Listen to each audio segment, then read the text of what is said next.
Welcome everyone to Chapter 7, where we will dive into one of the most critical aspects of business strategy, pricing with market power. Today we're going to explore how companies like Arthur Andersen use sophisticated pricing to maximize profits across their different service lines. This isn't just theoretical, these are real strategies that successful companies use every day. Let's walk through what we will accomplish today. Think of these objectives as your toolkit for understanding how companies really price their products and services. First, we'll understand the basic profit maximizing objective. Sounds simple, but it's actually quite nuanced. Then we will explore some advanced techniques like block pricing and two-part tariffs. Have you ever wondered why your gym charges a membership fee plus additional fees for certain classes? That's a two-part tariff in action. Price discrimination is everywhere around us, from student discounts to senior citizen rates at movies. We will learn these three types and also look at how Arthur Andersen used different forms when pricing their audit versus consulting services. We'll also tackle bundling. Think about Microsoft Office, how they bundle Word, Excel, and PowerPoint together, or how Arthur Andersen bundled audit and consulting services for that comprehensive client's engagement. Here's the fundamental insight. Pricing is absolutely key to managerial decision making because it directly impacts the bottom line. Unlike in perfect competition where firms are price takers, firms with market power face a downward sloping demand curve. What does this mean in practical terms? If you're Starbucks, you can raise your prices and not lose all your customers to Dunkin' Donuts. Some customers will switch, but many will stay because they value the Starbucks experience, location, or quality. Arthur Andersen had a significant market power in the 1990s. As one of the big five accounting firms, they could charge premium prices because clients valued their reputation and expertise, and also their global reach. A small regional accounting firm could not command these same rates. Now let's get into the strategy. When we assume profit maximization, we're focusing on single period strategies. What's the best price to charge right now? In reality, companies also consider multi-period effects, but we're going to start with the basics. The key insight is that firms want to capture as much consumer surplus as possible. Consumer surplus is the difference between what you're willing to pay and what you actually pay. If you'd pay $6 for a coffee, but Starbucks charges $4, you have $2 of consumer surplus. Starbucks would love to capture that extra $2. Think about Arthur Andersen's consulting services. Fortune 500 company might be willing to pay $2 million for a major ERP implementation because it could save them $10 million in operational costs. If Arthur Andersen charges $1.5 million, there's still $500,000 in consumer surplus on the table that they could potentially capture through better pricing strategies.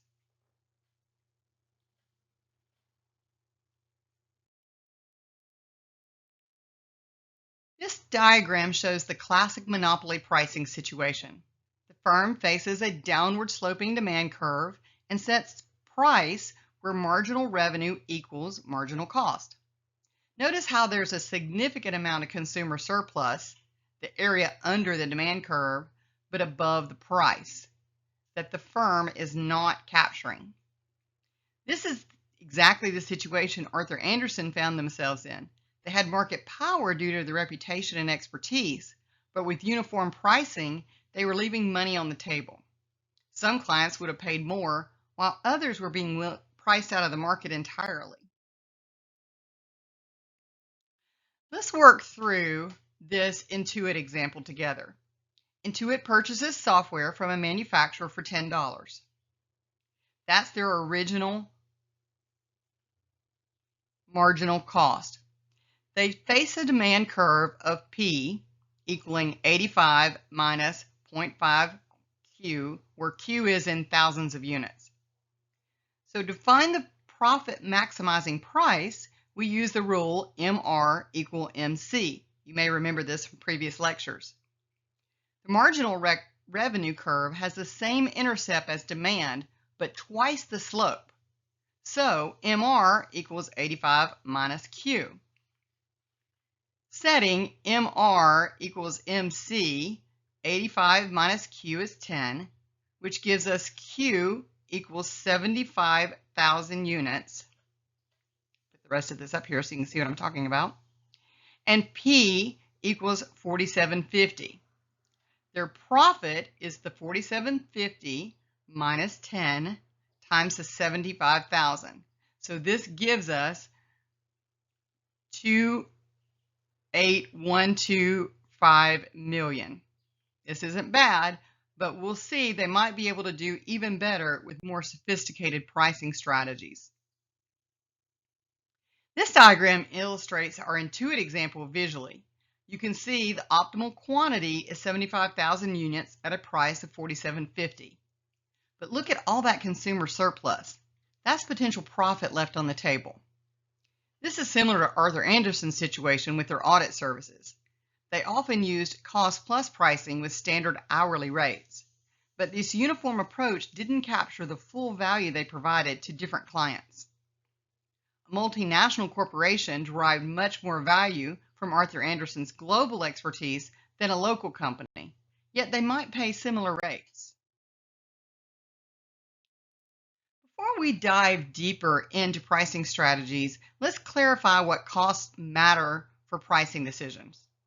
This is crucial. Get this wrong and your pricing strategy fails. Only current opportunity costs are relevant for pricing decisions. Sunk costs are irrelevant because we cannot recover those. Historical costs might not reflect current market conditions. For Arthur Andersen, when pricing a consulting engagement, they needed to consider the current opportunity cost of their consultant's time, not what they paid to train them years ago. If a senior consultant could be earning $300 an hour on another project, that's the relevant cost, not their salary or historical training costs. Here's where it gets really practical. You can see here the optimal price markup rule, where eta is the price elasticity of demand. So let's see how this works with our examples. If MC equals $10 and elasticity equals 2, because it's relatively elastic, then P equals 10 divided by, parentheses, 1 minus 1 divided by 2. And so that gives us $20. But if elasticity were 3, because it was more elastic, then that would equal $15. The key insight here is the more elastic the demand, more price-sensitive customers, the lower your optimal markup. This makes intuitive sense. If customers are very sensitive to price, you really just can't mark it up as much. Arthur Andersen understood this well. Their audit services faced relatively inelastic demand due to regulatory requirements. Companies had to get audited regardless of price. The consulting services were more elastic since they were discretionary purchases. These side-by-side diagrams show how elasticity affects optimal pricing. On the left, we have Intuit's business software with lower elasticity, leading to a higher price of $47.50. On the right, Illustrator software has higher elasticity, eta equals 1.62, leading to a lower price of $26.25. Why might business software be less elastic? Businesses often need these tools regardless of price, and the cost is small relative to business revenues. Consumer graphics software faces more competition and discretionary spending, making it more price sensitive. So let's verify our examples. For the original business software, we can see that the formula here gives us that $47.50. And then with the Illustrator software, when we plug in the formula, it gives us $26.25. And so the math checks out. This formula is really useful for real-world pricing decisions. Here's the reality check. In practice, you rarely know the exact demand curve or marginal revenue. Most pricing managers use approximations like cost plus or markup pricing. But, and this is crucial, good markup pricing should be product specific and based on your understanding of price sensitivity. Don't just add 20% to all products. A luxury handbag and a commodity like salt should have very different markups based on their demand elasticity. Arthur Andersen's pricing challenge was exactly this. They needed to estimate optimal markups for different services with limited demand information. They often relied on competitive intelligence and client feedback to gauge price sensitivity.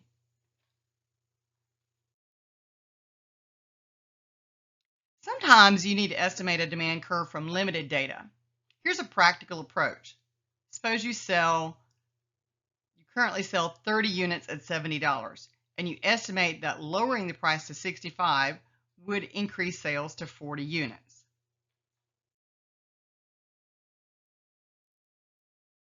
The slope is shown here in this formula in the first line. And so to find the intercept, we use one data point. And you can see that here in this formula. When we plug that in, 70 equals A minus the 0.5 times 30, so A equals 85. Your estimated demand curve then is P equals 85 minus 0.5 Q. This is exactly how many businesses estimate demand. They test different prices in different markets or time periods and use the results to approximate their demand curve.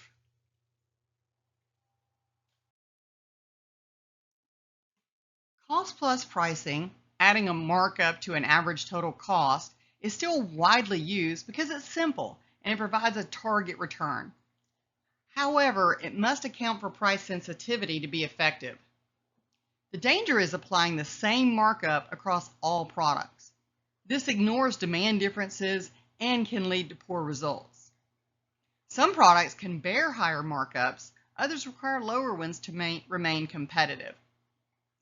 Arthur Andersen used cost plus pricing for many audit services, but they had to adjust markups based on client risk, complexity, and competitive dynamics. A simple audit of a stable manufacturing company might use standard markups, while a high-risk financial services audit required risk-adjusted pricing.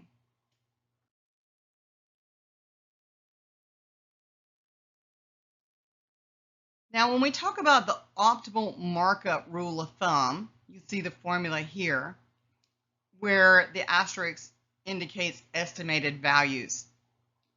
This requires some knowledge of both marginal cost and elasticity. Even rough estimates are better than ignoring these factors entirely. You don't necessarily need precision. Even knowing whether demand is more elastic or less elastic than average helps give and guide markup decisions.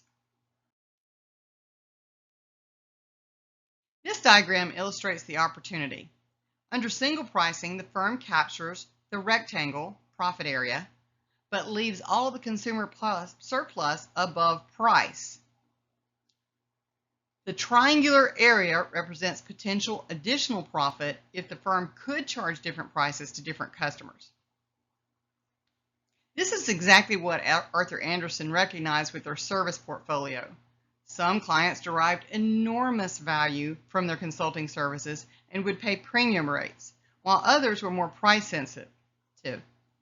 Uniform pricing missed opportunities on both ends.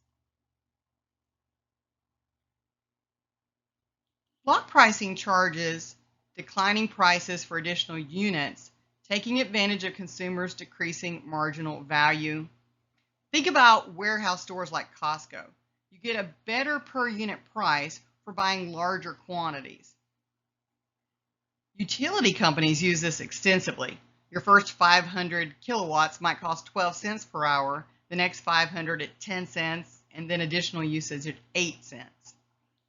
That captures consumer surplus more than flat pricing while encouraging use. Arthur Andersen could have used block pricing for consulting hours, perhaps the first 100 hours at $300 an hour, maybe the next 400 hours at $275, and so forth. This would have incentivized larger engagements while capturing more value. Two-part tariffs combine an upfront access fee with a per-unit charge. Country clubs are the classic example of this. You pay a membership dues plus green fees for golfing. This works best when customers have relatively similar demand patterns. This diagram shows how you can capture more surplus than single pricing. You set the per unit price at marginal cost and capture surplus through the fixed fee. Cell phone plans use this extensively. You pay a monthly access fee plus usage charges. Arthur Andersen could have structured retainer agreements this way, an annual advisory fee plus project-based charges. Now we enter the sophisticated world of price discrimination, charging different prices to different customers, not based on cost differences. Now this requires two key conditions. Different price elasticities of demand across different groups. No resale between groups for markets or using market segmentation. Think airlines. Business travelers in elastic demand pay more than leisure travelers who have elastic demand, and you can't transfer tickets between people. Arthur Andersen practiced price discrimination extensively. They charged Fortune 500 companies premium rates while offering smaller businesses more competitive pricing. The services were similar, but the value and willingness to pay differed dramatically. Now we have different types of price discrimination. One we call first degree or personalized pricing. This is where we extract maximum willingness to pay from each customer. Think of car dealerships negotiating individual prices. This works only with small numbers of buyers due to information and negotiation costs. In third degree or group pricing, we charge different prices to identifiable groups. This is very common. Think of student discounts, senior rates, or geographic pricing. Arthur Andersen used this when charging different rates for different industries or clients based on their sizes. Airlines are masters of third-degree pricing. Discrimination, business versus leisure, travelers, different advanced booking requirements, Saturday night stay requirements to segment their markets.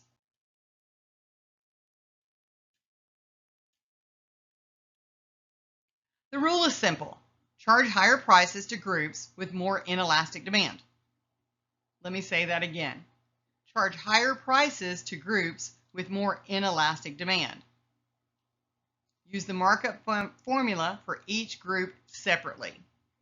If group A has elasticity, say, of 2.33, and group B has elasticity of 1.55, with marginal cost equaling $10, group A's price would be $17.50, and group B's price would be $30.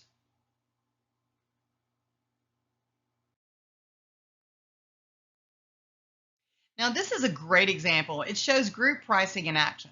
Out-of-town skiers have less elasticity of demand, ETA 1.5. They've already committed to the trip. They've booked hotels, taken time off work. They'll pay $30 for lift tickets. Local skiers have more elastic demand, an ETA of 2.33. They can easily decide to ski another day or find alternative activities. They get charged $17.50. The resort uses residency requirements or season passes to segment these markets and prevent arbitrage.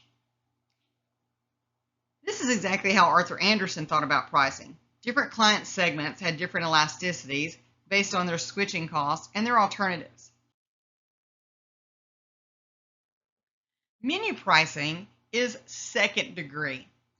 It lets consumers self-select into different pricing tiers. Think about software versions, basic, professional, enterprise, with different features and prices. Coupons and rebates are clever forms of price discrimination. Price-sensitive consumers take the time to clip coupons or mail-in rebates, while less price-sensitive customers will pay full price. This self-sorts customers by elasticity.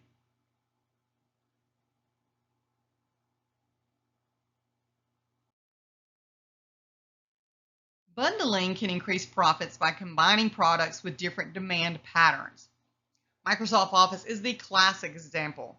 Few people want all of the applications equally, but the bundle captures more value than separate pricing. Arthur Andersen's bundling of audit and consulting services was strategically brilliant. Clients who needed audits could be cross-sold the consulting services, and the integrated approach created switching costs in their enhanced client retention. Strategic pricing considerations include using low prices as barriers to entry, or introductory pricing to lock in consumers who face switching costs later. The key insight here is pricing isn't just about immediate profit maximization. It's a strategic tool for marketing position, competitive response, and long-term value creation.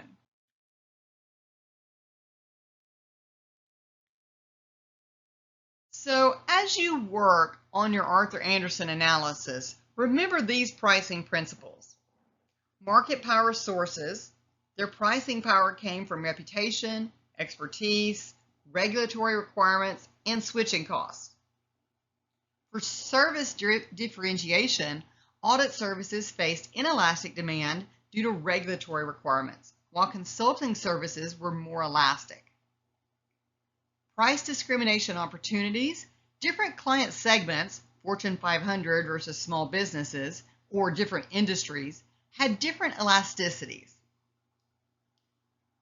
For bundling benefits, combining audit and consulting services created value and increased client stickiness. Strategic considerations, pricing decisions affected competitive positioning and long-term client relationships. The case perfectly illustrates how sophisticated pricing strategies can create substantial competitive advantages in professional markets.